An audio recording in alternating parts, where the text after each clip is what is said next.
Bismillahirrahmanirrahim. Assalamualaikum warahmatullahi wabarakatuh. Yang saya hormati Kepala SDM KDA 17, Ibu Retno Damayanti EPD, dan rekan guru kelompok belajar SDM KDA 17 atau Kelompok 12. Baik, pada hari ini saya akan coba memaparkan pembelajaran berbasis proyek, yaitu kegiatan kolaborasi antar mata pelajaran untuk semester genap tahun pelajaran 2024 dan 2025. Jadi judulnya itu adalah keterkaitan olahraga dan lingkungan dengan menjadikan kawasan sekolah pangan lestari. Itu adalah pembelajaran berbasis proyek yang akan coba saya paparkan. Jadi yang melatar belakang kegiatan ini adalah yang pertama dari hasil ide para siswa fase C kelas 5 kelas 6 yang memberikan masukan untuk melakukan pembelajaran di luar kelas dengan cara melakukan kolaborasi antara mata pelajaran. Jadi awalnya itu berangkatnya adalah dari ketika saya di sesi senggang melakukan beberapa pembicaraan dengan para siswa kelas 5 kelas 6 yang meminta, Pak, bagaimana kalau perhatikan kita belajar di luar kelas, Pak. Kalau yang lain kita di luar kelas, Pak. Jadi anak-anak itu lebih termotivasi untuk melakukan pembelajaran di luar kelas. Mungkin karena mereka lebih fresh ya. Kalau di kelas agak tertekan. Jadi saya coba menampung ide itu. Lalu para siswa memilih untuk diberikan pembelajaran tentang menanam, merawat sayuran, dan hubungan antara olahraga dan lingkungan. Jadi pilihan mereka adalah ketika mereka dapat ilmu pembelajaran di proyek kelima kemarin tentang menanam toga, jadi mereka ingin tahu lebih jauh, tahu lebih dalam lagi tentang bagaimana cara merawat tanaman yang baik dan benar. Karena kan saya sering kasih masukan kalau nyiram jangan siang-siang itu misalnya ya, karena kalau siang-siang itu mereka sedang berfotosintesis tuh, jadi jangan siram. Agar mereka pengen, Pak, apalagi Pak yang belum kita tahu, Pak, gitu. Nah, dari situ berangkat latar belakangnya ya. Setelah melakukan survei lingkungan dan hasil wawancara dengan beberapa peserta didik, maka kolaborasi antara mata pelajaran PJOK dengan materi bahasa Indonesia, IPAS, PKN, matematika, PAI, dan seni budaya saya coba rancang dalam sebuah pembelajaran berbasis proyek P5 dengan tema gaya hidup berkelanjutan dengan judul keterkaitan olahraga dan lingkungan dengan menjadikan kawasan sekolah pangan lestari. Ini berkaitan dengan agenda sekolah kita yang sedang menuju ke sekolah adiwiyata. Jadi kegiatan ini saya sinkronkan untuk jadi sekali kita mengaku dayung 2-3 pulau kelewatan ya, atau terlewati. Ya, jadi biar sekali jalan, jadi tujuan kita tercapai semua dalam tahun ke depan. Diharapkan ini menjadi suatu kebiasaan bagi mereka untuk mau melestarikan lingkungan dan melakukan pola hidup sehat. Lalu selain itu ada juga beberapa latar belakang yang saya coba ambil, yaitu ada aset-aset yang kita miliki ya. Yang pertama aset fisik ya, lahan tanah yang tersedia di sekolah menjadi salah satu alasan untuk melaksanakan kegiatan ini ya. Jadi seperti kita tahu ada beberapa lahan kosong di sekolah yang bisa kita berdayakan atau kita upayakan untuk bermanfaat bagi lingkungan sekolah kita. Lalu ada juga aset manusia, yaitu guru sebagai fasilitator dan pembimbing, sedangkan siswa sebagai pelaksana proyek dengan melakukan pengamatan, analisis, dan memberikan laporan hasil proyek. Selain itu ada juga aset sosial, yaitu kerjasama antar siswa dalam pelaksanaan proyek dan kolaborasi antar guru sebagai fasilitator dan pembimbing. Yang keempat ada aset finansial, yaitu dana dari sekolah dan dukungan dari orang tua, memberikan kontribusi dana atau sumber daya tambahan untuk kelancaran proyek.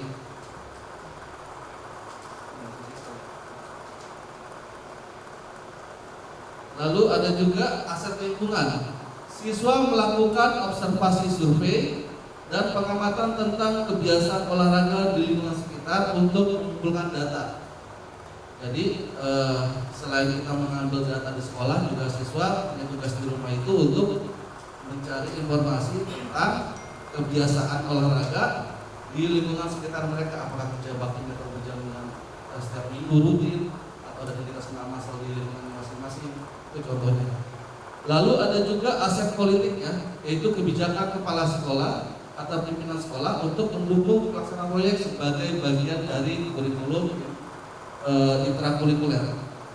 Dan juga ada aset agama atau budaya yang mengintegrasikan pentingnya budaya hidup sehat sebagai bagian dari tanggung jawab agama dan moral. Selain itu ada tujuan programnya ya. Tujuan program ini saya susun adalah untuk agar siswa mampu memahami keterkaitan olahraga dan lingkungan, siswa mampu melakukan aktivitas fisik, mengelola lingkungan dengan benar dan aman. Dan yang ketiga, siswa mampu mengaitkan pengetahuan tentang olahraga dengan mata pelajaran lainnya. Dan yang keempat adalah kita sebagai guru mampu berkolaborasi dalam menyusun kegiatan pembelajaran untuk para peserta didik. Jadi mata pelajaran yang menjadi lokomotif ini adalah BJOK, karena kebetulan saya bidang studi BJOK. Lalu mata pelajaran lainnya yang terlibat adalah bahasa Indonesia, IPAS, PKN, seni dan budaya, matematika dan PAI yang nanti akan saya coba jabarkan. Lalu peran yang terlibat adalah pertama itu guru, siswa, kepala sekolah, orang tua, dan tokoh masyarakat. Untuk lokasinya yang digunakan adalah ruang kelas, lapangan sekolah, lahan atau tanah sekolah, dan lingkungan sekitar. Produk yang dihasilkan adalah bisa poster, video atau foto, presentasi siswa, dan hasil tanam. Lalu teknologi yang digunakan para siswa adalah komputer atau Chromebook, internet, jaringan, dan kamera. Nah, ini adalah langkah-langkah kegiatan alur pembelajaran berbasis proyek ya. Jadi ada alur dan aktivitasnya. Yang pertama itu adalah langkah pertama peluncuran proyek dengan aktivitasnya, pengantar tema, pembagian kelompok, diskusi awal tentang keterhubungan olahraga dan dengan lingkungan. Jadi di awal-awal, jadi kita sebagai guru coba menjelaskan tentang tema yang akan dikerjakan oleh siswa, lalu kita bentuk kelompok dan diskusi awal tentang keterhubungan olahraga dengan lingkungan. Dan kegiatan keduanya adalah pengumpulan informasi, yaitu siswa membaca artikel tentang pentingnya olahraga dan keterhubungan dengan lingkungan dan menulis ringkasan dari artikel yang dibaca. Ini berhubungan dengan mata pelajaran bahasa Indonesia. Jadi para siswa membaca dulu, cari tahu dulu sumbernya dulu, cari tahu apa tema masalahnya yang akan dibahas. Lalu yang kedua, siswa melakukan gerakan olahraga ringan dan kebugaran jasmani. Ini berhubungan dengan PJOK. Jadi kebetulan di akhir semester ini juga pelajaran PJOK itu berhubungan sama kebugaran jasmani. Jadi para siswa melakukan gerakan-gerakan kecil seperti pemanasan dan juga aktivitas misalnya menggunakan cangkul atau pacul gitu ya. Itu adalah bagian dari aktivitas kebugaran jasmani. Jadi kerja bakti itu atau mereka membersihkan lingkungan sekolah itu adalah bagian daripada aktivitas olahraga. Karena mereka siswa bergerak dan menggunakan tangan, kaki ya. Itu juga bagian dari kebugaran jasmani. Lalu berikutnya adalah siswa menghitung denyut nadi awal dan akhir dari gerakan kebugaran jasmani. Ini bisa berhubungan dengan matematika karena mereka harus menghitung, menambahkan, menjumlahkan, dan mengkalikan hasil dari hitungan denyut nadi mereka di awal dan di akhir kegiatan. Jadi pelajaran yang berhubungan dengan MTK adalah siswa menghitung denyut nadi awal dan akhir dari gerakan kebugaran jasmani. Lalu berikutnya, siswa melakukan berbagai aktivitas kegiatan penyemaian benih. Kebetulan tadi saya ada sisa benih dari dinas pertanian, saya di belakang hukum ada di ruangan saya. Jadi untuk bahan materi awal itu, kalau untuk penyemaian sudah saya siapkan. Jadi ini berhubungan dengan pelajaran IPAS tentang cara menanam dan merawat tumbuhan atau siklus tanaman. Jadi di fase C berhubungan sama IPAS adalah kegiatan penyemaian benih. Lalu berikutnya adalah siswa berdiskusi tentang bagaimana menjaga lingkungan adalah tanggung jawab pribadi dan kontribusi positif terhadap masyarakat atau kepada masyarakat. Ini berhubungan dengan pembelajaran PKN ya, tentang diskusi dan musyawarah. Jadi siswa diajak untuk berdiskusi dan memusyawarahkan tentang bagaimana menjaga lingkungan adalah tanggung jawab pribadi dan kontribusi positif terhadap masyarakat. Lalu berikutnya adalah siswa melakukan survei tentang kebiasaan memakan sayuran dan dampaknya bagi tubuh di lingkungan sekitar, mengumpulkan data dan membuat laporan hasil survei. Jadi kegiatan berikutnya adalah siswa melakukan survei, bisa lewat tetangga atau keluarga atau teman bermain ya, tentang kebiasaan memakan sayuran, karena banyak anak-anak kita yang belum mau makan sayuran, termasuk juga anak saya juga susah banget makan sayuran. Kalau mereka tahu atau berangkatnya dari mengetahui pentingnya sayuran buat tubuh kita, itu insya Allah anak akan terbiasa untuk makan sayuran dan makan pola hidup sehat. Lalu siswa mewujudkan rasa syukur atas nikmat yang telah Allah berikan dengan cara menjaga kelestarian lingkungan. Perwujudan rasa syukur ini berhubungan dengan pembelajaran PAI. Jadi untuk mengajarkan para siswa tentang bersyukur. Bersyukur bukan cuma bersyukur mengucapkan syukur doang, dengan tindakan atau dengan cara menjaga kelestarian lingkungan. Setelah itu ada yang namanya langkah pengembangan dan umpan balik, yang mana aktivitasnya adalah siswa membuat poster atau gambar yang menjelaskan pentingnya pola hidup sehat menggunakan berbagai media. Jadi siswa bisa menggambar berkelompok, dia bikin poster, atau kalau dia bisa menggunakan komputer, bisa menggunakan Photoshop atau bisa menggunakan Canva untuk membuat poster tentang pentingnya pola hidup sehat. Lalu siswa menulis laporan lengkap yang mendokumentasikan semua kegiatan yang dilakukan dan temuan penting dari proyek.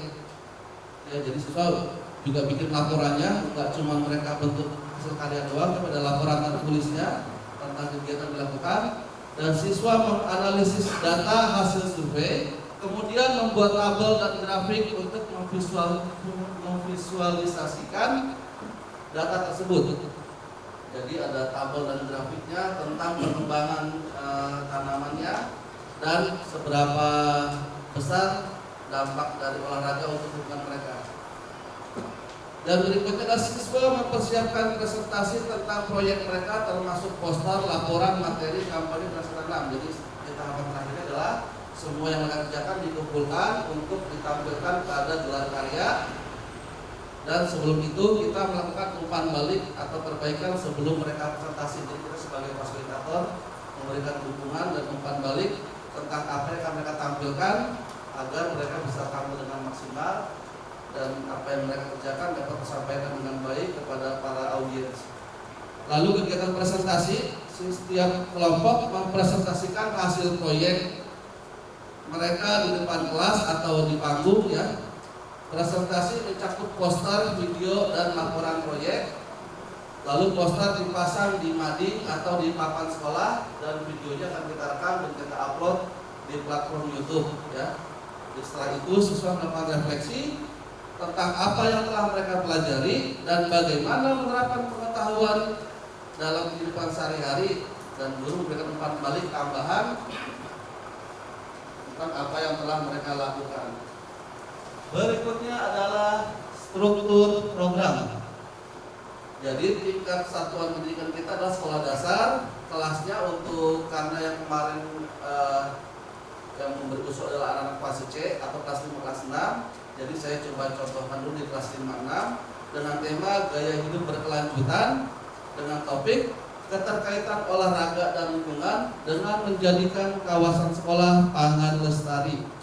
Total waktunya sekitar 8 minggu, kita bisa mulai dari minggu ketiga bulan Januari sampai dengan minggu kedua bulan Maret.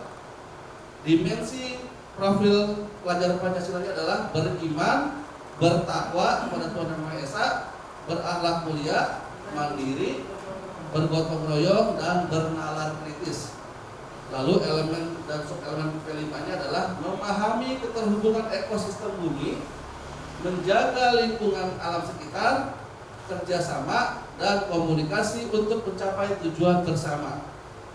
Di mana tujuan pembelajaran adalah siswa mampu memahami keterkaitan olahraga dan lingkungan, siswa mampu melakukan aktivitas fisik dan mengelola lingkungan dengan benar dan aman. Lalu yang ketiga, siswa mampu mengaitkan pengetahuan tentang olahraga dengan mata pelajaran lainnya. Itu tujuan pembelajarannya, dan pembagian perannya kita sebagai fasilitator dan siswa sebagai pelaksana proyek. Lalu ada juga rencana untuk evaluasi program, di mana tujuan evaluasi kita adalah untuk mengukur tingkat keberhasilan proyek dalam mencapai tujuan pembelajaran, mengetahui sejauh mana siswa memahami keterkaitan antara olahraga, lingkungan, dan kesehatan, lalu mendapatkan umpan balik untuk perbaikan kegiatan serupa di masa yang akan datang. Itu adalah tujuan dari evaluasi, rencana evaluasi program kegiatan ini ya. Lalu metode evaluasi yang dipakai adalah yang pertama observasi, yaitu melakukan pengamatan langsung terhadap aktivitas siswa selama kegiatan, lalu mencatat perilaku, interaksi, dan hasil kerja siswa. Dan metode yang kedua adalah wawancara, yaitu melakukan wawancara dengan siswa, guru, dan pihak terkait lainnya, mengajukan pertanyaan terbuka untuk menggali pemahaman dan pendapat mereka. Lalu aspek yang dievaluasi adalah yang pertama itu pengetahuan siswa, seberapa jauh siswa memahami konsep dasar tentang gizi, kesehatan, dan lingkungan. Lalu apakah siswa mampu menjelaskan proses pertumbuhan tanaman dan manfaatnya bagi kesehatan? Yang ketiga, apakah siswa akan menyebutkan jenis-jenis olahraga yang baik untuk kesehatan dan lingkungan? Lalu untuk aspek keterampilan siswa, apakah siswa dapat melakukan kegiatan menanam dengan benar, mulai dari persiapan lahan hingga panen? Lalu, apakah siswa dapat memilih jenis sayuran tepat untuk ditanam? Dan apakah siswa dapat menjaga kebersihan lingkungan sekitar lahan tanamnya? Dan untuk penilaian aspek sikap siswa adalah apakah siswa menunjukkan minat dan antusiasme dalam mengikuti kegiatan, dan apakah siswa memiliki rasa tanggung jawab terhadap tanaman yang ditanam. Lalu apakah siswa dapat bekerjasama dengan teman dalam kelompoknya. Itu adalah aspek yang dievaluasi, yaitu tentang pengetahuan siswa, keterampilan, dan sikap siswa. Berikutnya adalah tantangan programnya ya. Jadi semua kegiatan pasti ada tantangannya, dan gambaran tantangan program ini adalah yang pertama keterbatasan sumber daya ya. Jadi perlu lahan yang cukup luas dan subur untuk bercocok tanam. Kalau tantangan yang pertama tentang lahan, saya rasa bisa kita atasi dengan cara memanfaatkan lahan-lahan sempit yang ada di sekitar kita ya, karena banyak teknik atau cara menanam yang bisa digunakan di ruang yang sempit dan juga bisa dinikmati hasilnya. Lalu yang kedua adalah anggaran, misalnya pembelian bibit, pupuk, alat pertanian, perawatan tanaman yang membutuhkan biaya. Untuk anggaran banyak solusi saya rasa ya. Saya coba menghubungi dinas DKP 3 untuk membantu kita dalam suplai benih atau pupuk, karena memanfaatkan relasi kedekatan pribadi sama beberapa teman-teman yang kerja di dinas DKP 3. Jadi untuk bibit pupuk insya Allah saya coba bantu kita ajukan dengan pihak luar, itu berhubungan dengan aset politik yang kita punya tadi ya. Lalu alat pertanian dan perawat tanaman yang membutuhkan biaya itu bisa diatasi dengan bantuan dari orang tua murid dan juga bantuan dari dana sekolah kalau ada alokasi dananya yang bisa ya.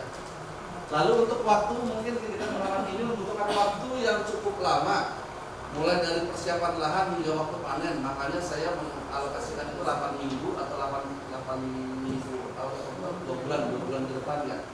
Karena dari mulai penyampaian benih, walaupun kita bisa panen sayuran itu di 21 hari, tapi tetap kita bisa mengalokasikan waktu untuk ketika anak itu lupa disiram atau lupa atau kurang nutrisi, biasanya teman akan lambat tumbuhnya tuh. Jadi saya alokasikan sebagai waktu 2 bulan.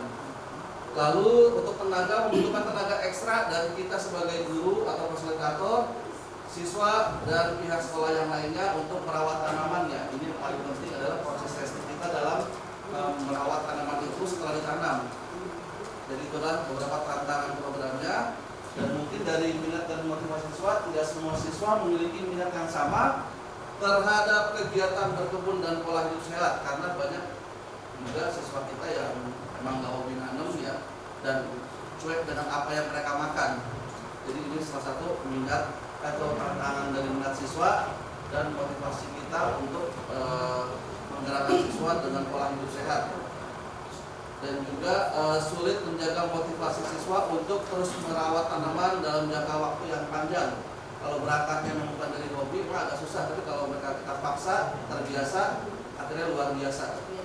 Lalu minat dan motivasi guru adalah apakah kita sebagai guru mampu untuk berkolaborasi, menyamakan visi, dan mempunyai tujuan yang sama untuk menyajikan pembelajaran siswa atau peserta didiknya.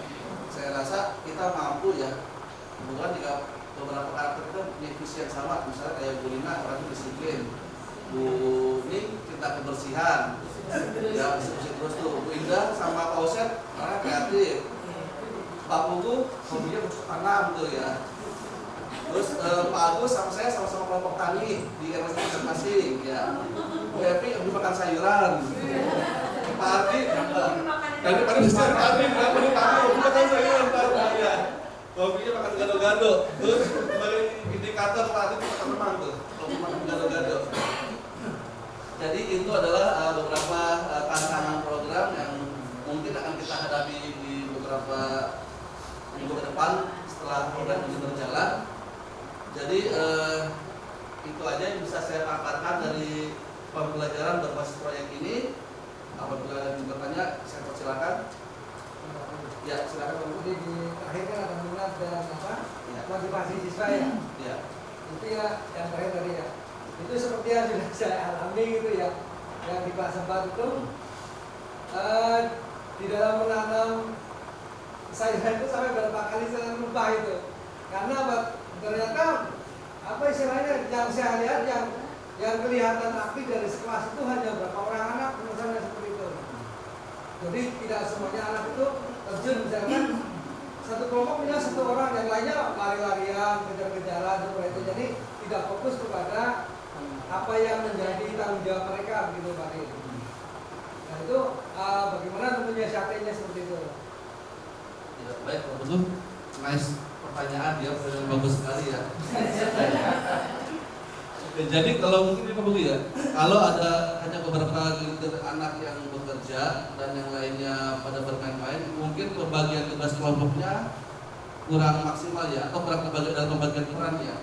Jadi kita buat anak-anak itu bekerja semua, misalnya masing-masing mereka bawa alat. Kalau suruh pegang alat kan nggak mungkin mereka diam-diam aja tuh. Nah alat itu digunakan untuk apa? Misalnya untuk coba saraf tanahnya, nah semua saraf tanah tuh. Jadi pembagian peran dalam tugas kelompok itu penting juga ya kalau saya rasa ya. Jadi agar anak-anak itu tahu akan tugas dan tanggung jawabnya. Jadi kalau mereka tugas kelompok itu ber-8 gitu ya, saya rasa kebanyakan kalau ber-8 itu mendingan kelompoknya sedikit tapi maksimal. Misalnya pembagiannya ada yang bagian menganalisis atau evaluasi ya, bagian dengan kertas sama pulpen tuh. Ada juga yang megang alat, ada juga yang bagian megang nabur benih tuh. Kalau mereka tugas perannya masing-masing bagian tugas, insya Allah saya rasa untuk meminimalisir anak-anak yang berkeliaran atau bisa di luar konsep itu bisa tatalan itu bagus dulu ya. Yang penting peran sama tugasnya jelas dulu, peran tugasnya jelas, dan mereka ketika di lapangan itu mau bekerja kelompok. Ada misalnya kamu bisa mantau nih, cuma ada 5 atau 10 anak yang mau menanam. Nah berarti mereka dipecah lagi untuk menularkan virus ini Pak Budi. Kita kayak virus nih, virus hobi menanam atau cinta menanam tuh ya. Jadi kita pencet-pencet mereka untuk mereka mengeluarkan ke teman-temannya bahwa mengenai itu seru loh, mengenai itu loh, gitu. Seru, begitu apa namanya hasilnya juga bisa kita lakukan sama-sama. Itu Bapak Bu kira-kira menurut saya ya. Ya lagi Bapak Bu. Ya silakan tuh Bapak Bu lagi. Satu lagi. Tapi dari awal Pak Arin mempunyai gagasan ya untuk memanfaatkan lahan-lahan yang ada. Lahan yang ada. Misalnya begini, kemarin saya waktu itu menanam kangkung tuh ya Pak Arin. Ya pada saat kita menanam kan pada lagi musim kering tuh, musim kemarau. Sehari Sabtu Minggu nggak ada yang nyiram. Hari Seninnya saya cek mati semuanya gitu. Ya itu Bapak Bu ya. Seperti yang sini ya, jadi minat dan motivasi semua ya apa namanya sulit menjaga motivasi untuk merawat tanaman dalam jangka panjang. Bukan kalau saya lihatnya itu deh Pak, yang kolaborasi itu deh Pak, yang saya beberapa tadi. Atas dan belum mampu. Ini peran yang terlibat tuh. Nah peran yang terlibat kan guru, siswa, kepala sekolah, orang tua, tokoh masyarakat. Sebenarnya jangan cuma guru tuh, PTK juga tuh. Oh iya. Iya. Jadi dia juga punya tanggung jawab gitu loh, ketika di libur itu. Ya. Baik kita apa namanya peran kita saya tambahkan jadi PTK juga ya apa namanya punya tanggung jawab untuk proyek ini ya. Karena kayak gini Bapak Bu ya, kalau misalnya mereka bisa mengerjakan PR di rumah ya, kalau misalnya satu minggu PR mereka adalah menyiram tanaman secara berkelompok sesuai jadwal piket ya, saya rasa itu Bapak Bu itu ya, integrasi ya. Juga yang gabung. Ada yang gabung nggak mau juga. Itu apalagi kalau libur panjang ya. Alamat udah ada. Dari hati ya. Ya baik, itu adalah apa namanya nanti insya Allah akan dibantu dengan kepala sekolah ya.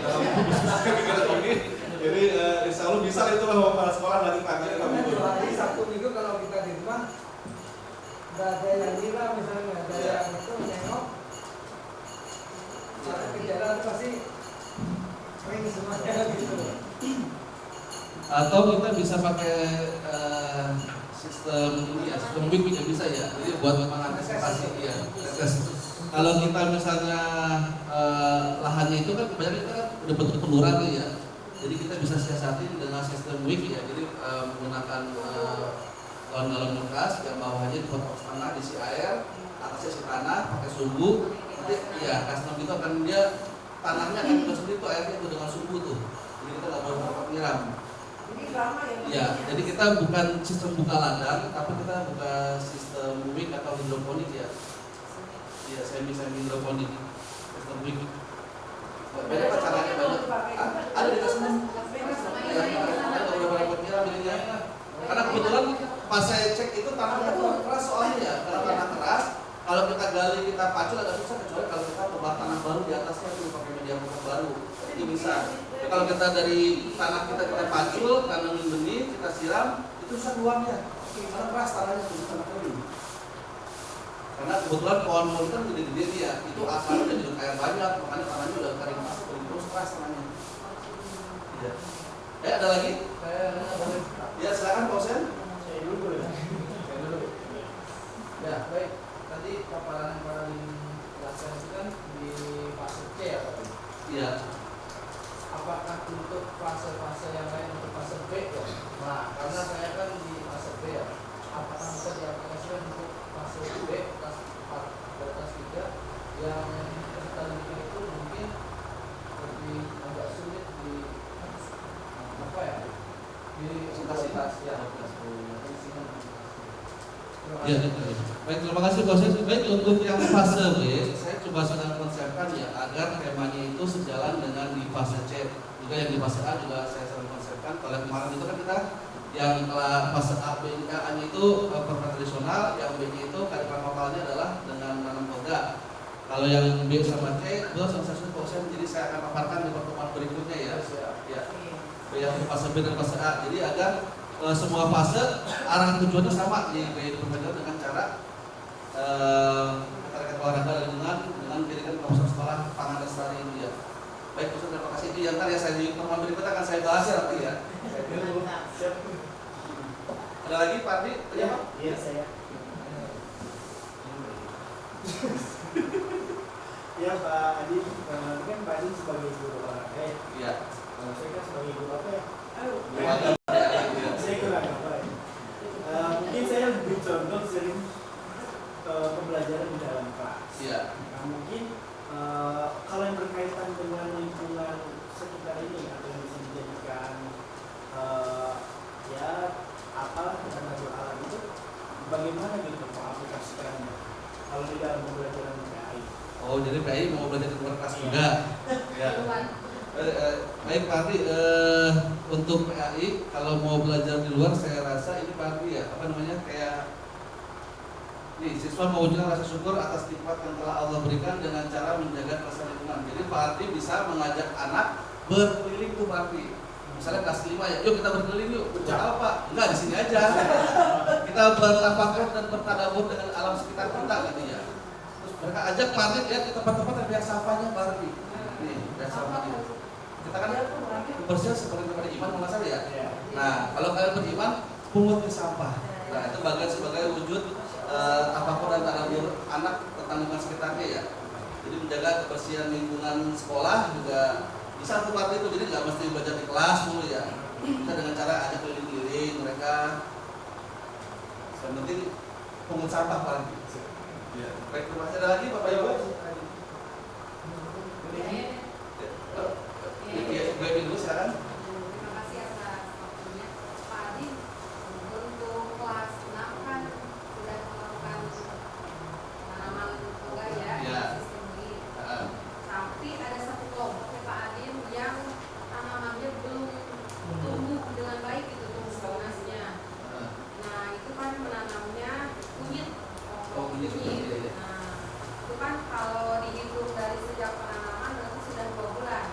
Yang lainnya sudah tinggi-tinggi, ini masih, dan itu sempat 1 bulan pertama itu sempat diganti bibitnya karena saya lihat kan waktu itu bibitnya terlalu muda, ganti lagi. Nah sekarang itu masih dibongkar lagi tuh, anak-anak penasaran kan, dia udah sebulan lagi dibongkar ternyata masih nggak ada kecil deh. Nah itu gimana tuh? Soalnya anak-anak udah jadi ngedon, teman-temannya udah pokoknya sudah berat tinggi, tapi belum tumbuh juga. Jadi gimana solusinya gimana kelompok tersebut? Ya, jadi ya, makasih Bu Evi. Jadi ini Bu Evi ya, ada beberapa bibit itu emang yang cocok nggak cocok untuk sebagai biang ya, atau ditanam kembali ya. Kalau emang terlalu muda emang agak susah.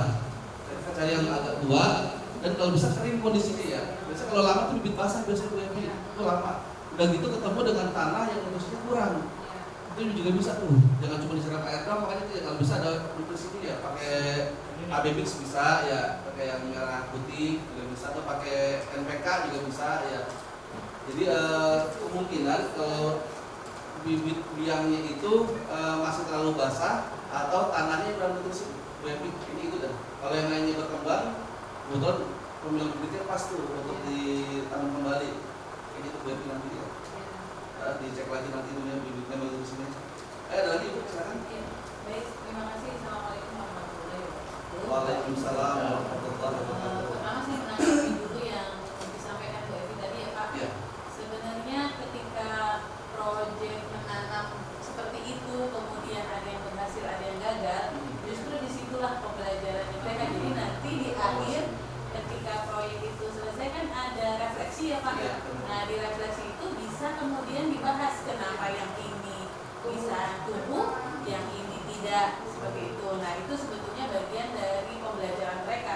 Jadi tidak semua yang kita lakukan itu harus ada hasilnya yang baik gitu, dan justru ketika ada yang tidak berhasil itu jadi pembelajaran. Itu yang pertama. Kemudian yang kedua, saya melihat di kelas 5 ya Pak Agus ya. Di kelas 5 itu berkaitan tadi motivasi anak-anak ya Pak. Itu saya lihat kelompok yang paling pojok yang deket toren, itu kan yang paling subur ya, udah tinggi-tinggi gitu. Kalau saya melihat hampir tiap pagi mereka tuh rajin nyiramnya tuh. Itu kelompoknya si Rahmat kalau nggak salah ya. Ali yang kecil ya. Iya, itu tuh hampir tiap pagi kalau saya datang itu mereka lagi di depan situ nyiramin gitu, dan itu tidak terjadi di kelompok yang lain. Bisa jadi karena melihat itu tumbuh, mereka tambah semangat. Nah, yang temen yang ini, ya Allah, punya saya kok nggak tumbuh gitu. Nah, mereka ngedon. Bagaimana kemudian anak-anak yang kelompok yang lain ini nih, yang sebelah sini kan, kelompok hari ya itu bisa nggak kemudian ketika proyek itu berjalan, ketika mereka gagal kayak Bu Evi itu ditanam yang baru, dievaluasi lagi gitu Pak. Jadi mereka juga ada motivasi gitu. Jangan kemudian yang ini udah sangat tinggi, yang ini belum sama sekali. Terus satu lagi, untuk pelaksanaan proyek ini nanti apakah Bapak akan melibatkan rekan-rekan guru kelasnya terutama, atau Bapak akan melakukannya ini sendiri? Ya, itu saja Pak. Terima kasih. Baik, terima kasih Bu. Baik, untuk yang saya yang dua dulu ya, ingat ya. Jadi untuk proyek ini akan melibatkan para guru kelas juga Bu. Jadi kita sebagai fasilitator bersama-sama ya, kita mantau anak. Ini berkaitan dengan jawaban Ibu yang pertama tadi ya. Jadi kalau misalnya untuk mengevaluasi kegiatan anak, itu adalah tugas kita sebagai fasilitator ya, untuk memberikan umpan balik langsung kepada para peserta didik. Jadi ketika ada yang nggak berhasil, tugas kita adalah memotivasi mereka atau mengevaluasi, atau misalnya kita juga bilang dengan cara memasukkan bibit yang baru ya. Jadi itu peran kita tuh, kita bukan cuma sebagai pemantau doang, tapi juga sebagai fasilitator dan sebagai pembimbing mereka, dan memberikan motivasi mereka untuk tetap terus mau ya menjaga motivasi mereka untuk terus merawat tanaman dalam jangka waktu yang panjang. Ketika memang nggak berhasil, ya peran kita tuh memberikan motivasi kepada para siswa tuh ya, untuk mau mencoba lagi sampai berhasil ya. Karena kita lihat tuh nikmatnya kita nanam tanaman itu ketika tanaman kita tumbuh berkembang ya, itu nikmat tuh rasanya tuh. Yang kita bilang tadi tuh ya, memang dia makin senang dia tuh tiap pagi dirawat ya, karena itu kalau itu udah mereka rasakan bersama-sama ya, insya Allah saya bilang rasa cinta tanamnya pasti numbuh itu. Jadi kebiasaan dari mulai yang nggak biasa dari pembiasaan sehari-hari. Baik, itu aja Bu. Terima kasih. Ada lagi Pak Agus tadi? Iya, nyambung dari Ibu dan Bu Evi. Iya. Kebetulan di kelas 5 sebelah sini tersiram karena otomatis ada aturan siram. Nah, yang hari Senin dia nggak tunggu lama, satu mungkin tadi bibitnya kurang bagus. Sampai itu ada kelompok yang ngacak-ngacak punya temen supaya dia kesel karena kelompoknya nggak tumbuh-tumbuh, yang kan udah tumbuh injak-injak yang tumbuh itu salah gitu ya. Tapi akhirnya setelah saya selidiki dia tumbuh cuma lama, ini masih dari tengah sedikit supaya dia agak terlalu boring atau ini, saya bilang selingi dengan bawang. Nah, ternyata bawang yang tumbuh dia agak terobati sedikit. Padahal awalnya buah tapi nggak tumbuh, malah bawang yang tumbuh. Sekarang hampir semua bawangnya tumbuh. Yang mungkin tadi dari bibit ya Bu Evi ya, kita ganti kembali, nggak boleh yang basah mungkin nanti. Pilih yang lebih tua ya. Itu sama kering yang Kering. Ya, cuma masalahnya tadi untuk kelompok yang tidak tumbuh kan sudah mulai ngacak-ngacak yang tumbuh nih. Mungkin ada solusi nggak supaya anak itu nggak merasa itu?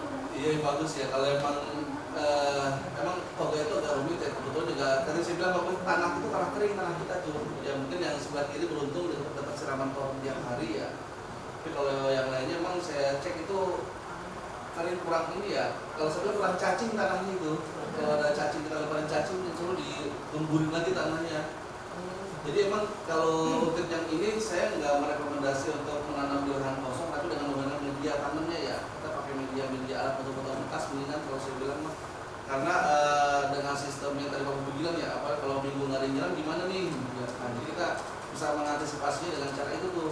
Ini kalau dipakai botol itu kan karena otomatis basah menumbuh terus dia tambahin terus lagi. Jadinya mantaunya pun lebih cepat bagus. Dan itu organik pula kan dia apa namanya hasilnya nanti itu. Jadi itu aja bagus apa namanya buat yang kedepannya nanti kita ganti cara nanamnya ya, tekniknya kita ganti tekniknya. Pakai cara ini aja, kita pakai sistem semi hidroponik nanti. Ya, ada lagi Bapak Ibu? Ya, baik, kalau sudah tidak ada, saya ucapkan sekali lagi terima kasih atas waktunya Bapak Ibu sekalian yang sudah mau mendengarkan pemaparan program yang telah saya susun ini. insya Allah kita akan coba jalankan bersama-sama di semester bulan nanti, dan mudah-mudahan hasilnya itu adalah menjadi suatu pola atau kebiasaan pola hidup sehat buat para seluruh warga sekolah, dari mulai guru, tenaga pendidik, ya sampai siswa dan orang tua, menjadi kebiasaan mereka sehari-hari dan dengan tujuan menjadikan kawasan sekolah kita pangan lestari. Baik, saya akhiri.